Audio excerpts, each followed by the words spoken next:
You can put your hands wherever feels most comfortable. You can have them on the ball if you wish. You can have them on your hips. If you want to, you can also hold them as if you're holding the reins. But maybe on the hips is a good place to start, because then you can feel the movements through your pelvis. Take your pelvis around in a circle. So your ball is creating a circle on the mat underneath you. Now, as you're doing this, there will be some weight transfer through your feet. However, let's pay attention to how that weight transfer behaves. Is it even, or is most of the weight concentrated into one foot? So pay attention to that. Keep your feet generally grounded and attached to the mat or to the floor, so there's no lifting of any part of your feet. You may notice the arches are almost massaging as you circle the ball, but we'll keep a footprint on the mat. Change direction. It's getting mobilized and warmed up here. And again, check into your breathing. So both feet grounded, creating clear and steady footprints on the mat, with even weight transfer between the two. Good. Right. Come back to a stillness. You can keep your hands here. We will rock the pelvis forwards and backwards. So I'll just show you that from the side.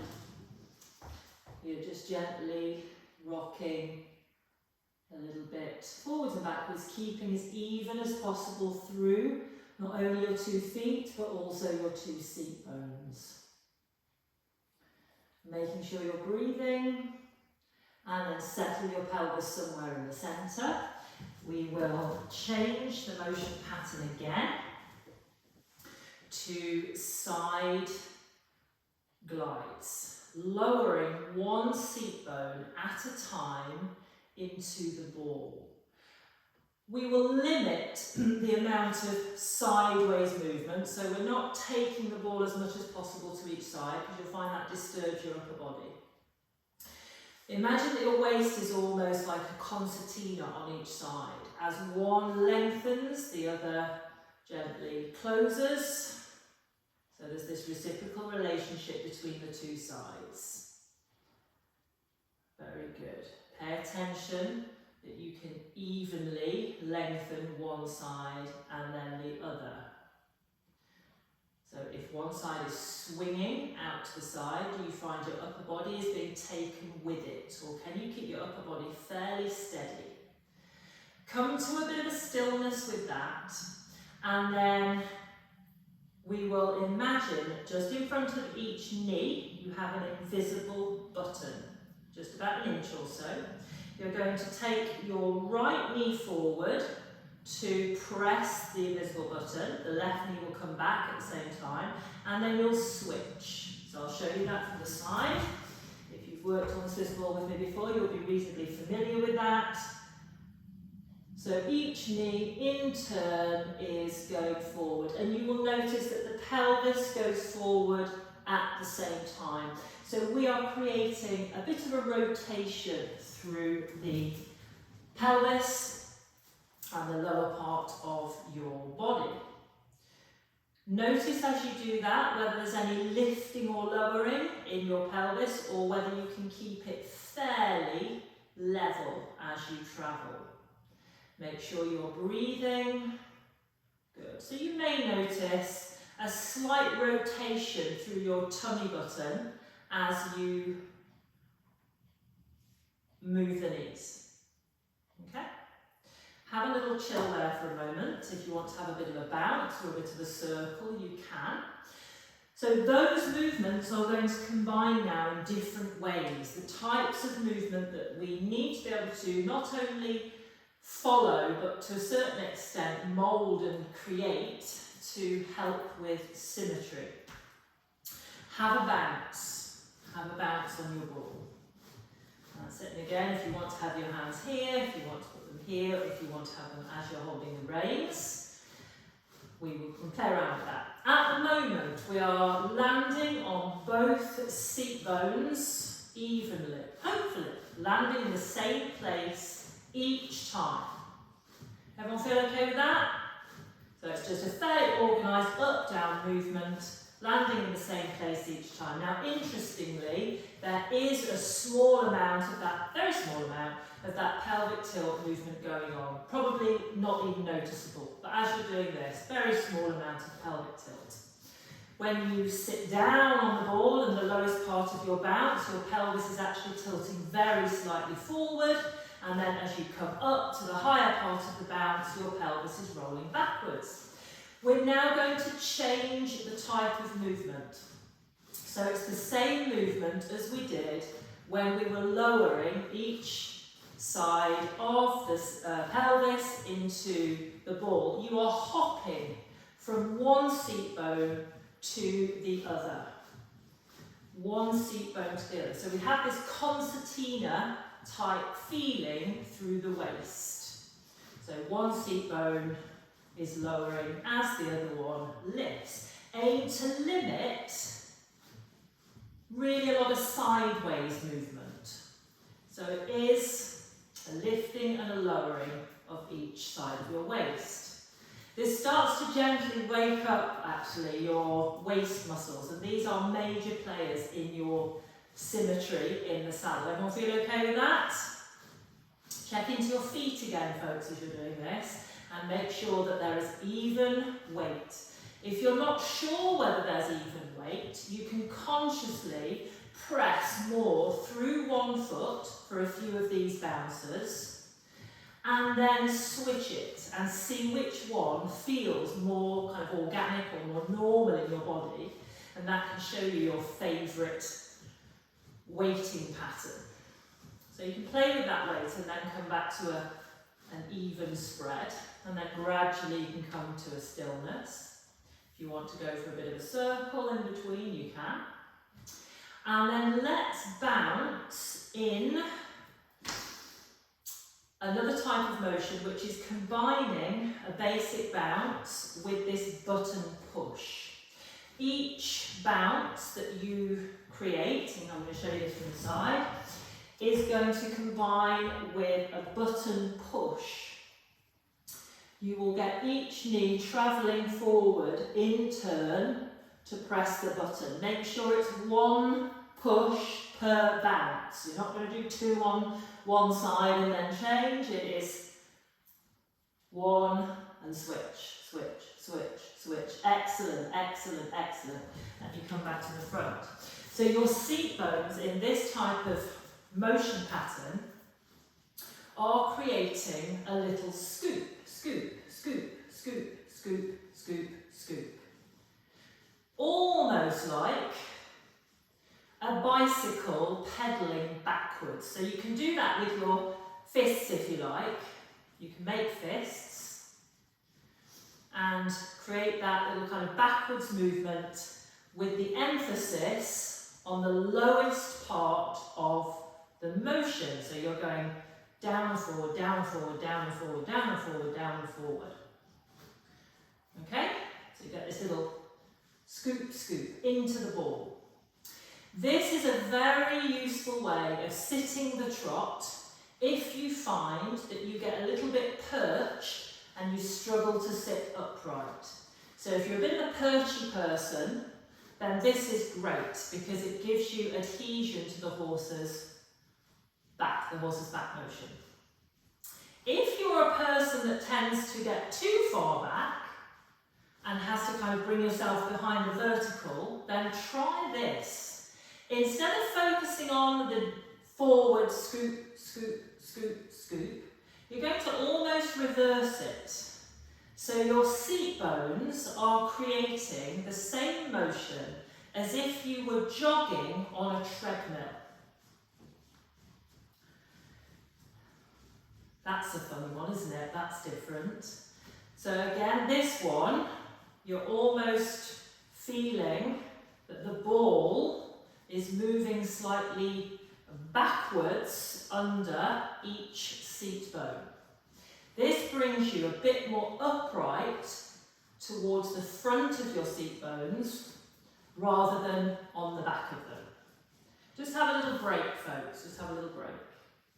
Could you feel the difference between those types of movements? Yeah. It's something to really play with. It's something to play with. Again, if you find your horse is pulling you and you feel kind of a little bit left behind, you feel a little bit heavy, then that last one is quite a good one to play around with. If your horse gets a little bit sensitive in the area behind the saddle, that last one is one to play around with because it makes you lighter, The backward scoop makes you kind of more stable and more adhered, but the forward scoop makes you lighter and gives lift. Something to play with. Right, let's look at balance. So this is where we can start to put things together to help with balance around turns and corners. You may like to have your hands on the ball for this. Begin with some simple heel lifts. So we've already looked at these at the beginning. The aim of the game here is to stay completely level through your pelvis and also through the upper body. Now when we go through turns and corners, depending on how you're trained or what sort of methodology you're working with, some people like to use weight aids, some people like to use turning aids of the body, all of these things. However, most riders are already weighted one way. So if we aim at the moment for level, if we can establish a level base, then we can start playing around with purposefully putting weight with control where we want to go. So add in your leg lifts. The aim here is to lift, hold with control, and then lower with control. So what you'll find sometimes is we get a sudden descent of your leg. So if we can lift, hold, and then lower slowly, landing flat through the foot, this is good. Now, what you will find often is that one side is much easier than the other.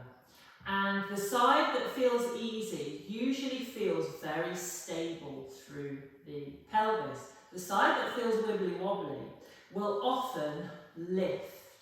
So for example, lifting the left leg, you may find that your whole pelvis kind of lifts to support that, or that might be the right leg for you. What we need to do is set the distance here through the waist so that you don't get this unwanted sliding or shortening. Let's practice that again. So just revisit your lifts and notice if there is a tendency for one hip to lift. What do you feel? Do you feel one lifts a bit? Yeah, a little bit? So choose that one. Choose the one that lifts a bit, and we're going back to the exercise where you are lowering each seat bone into the ball. As you lower each seat bone into the ball, you will find that the ball moves in the opposite direction very slightly. Okay? Choose the leg that feels a bit wobbly, and on that side you're going to lower that seat bone into the ball and purposefully move the ball fractionally in the opposite direction. So I'll do an exaggerated version for you. So for me it's this side. So I'm going to lower that seat bone and almost take the ball the other way.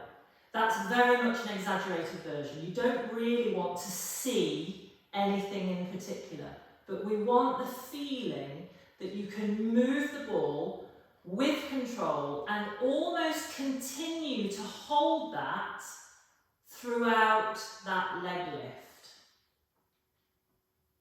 Good. So you lower into the ball, you set the distance, you set the length in the waist and the seat bone, and you keep that all the way through. Good. Does that feel a bit different? Yeah? Good. Try playing around with alternating that again. You may find, having improved that side, the other one's got a little bit confused. So you may need to do the same thing on the other side. But essentially what we're doing is becoming very aware of changes in the waist, changes in the distance between your lowest rib and the top of your pelvis. So we are disallowing those changes from happening. And of course, if you're on a horse that drifts a bit, takes your pelvis with them, falls in, falls out, whatever that is, or you just have a pattern that likes to crumple, then being quite aware of setting this distance, and if that distance is being moved or shortened by the horse, something to check into. Good. This is especially something that we'll start to see when people are going sideways, because there's a lot of effort that goes into applying legs and this sort of thing to move over sideways. So a lot of these things you'll start to see with lateral movements. So pay attention to this, we'll make it a bit more complicated. Okay, we're bringing the upper body in now. So I would like you to lift your right leg and stay as balanced as you can through your seat, and you're going to lift your left arm. Okay, good. And then we will lower down. This time you're still going to lift the same leg, going to lift your right leg, but you're going to lift your right arm and stay as balanced as you can. Make sure that the other leg is very secure into the mat, because if it's drifting off and you're losing the connection through your foot, that will make life a bit trickier. Okay, so we'll play around with these, same leg, but you're switching which arm. Good. So depending on which way your body likes to go, when you've got your foot off the ground, your body might do various things. It might want to do this, it might want to do this, it might want to do all sorts. But if we play with different options, it'll give your body strategies for balancing. Switch legs now. So we're going to do the left leg and then the right arm. Good. And then lower. And then the left leg and the left arm. Hee. Interesting, isn't it? So sometimes you'll find, so go back to opposites again, sometimes you'll find that the arm lift makes it more challenging, and sometimes you'll find that it makes it easier.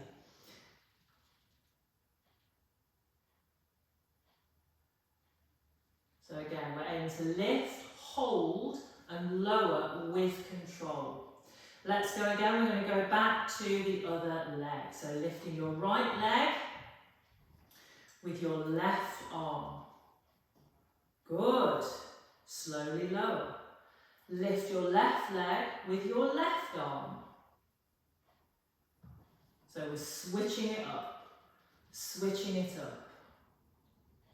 Good. Good. Lift your right leg with your left arm. Super. Good. Lift your right leg with your right arm.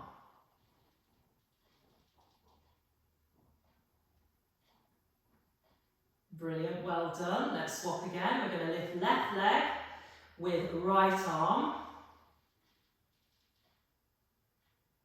Good. Left leg with left arm.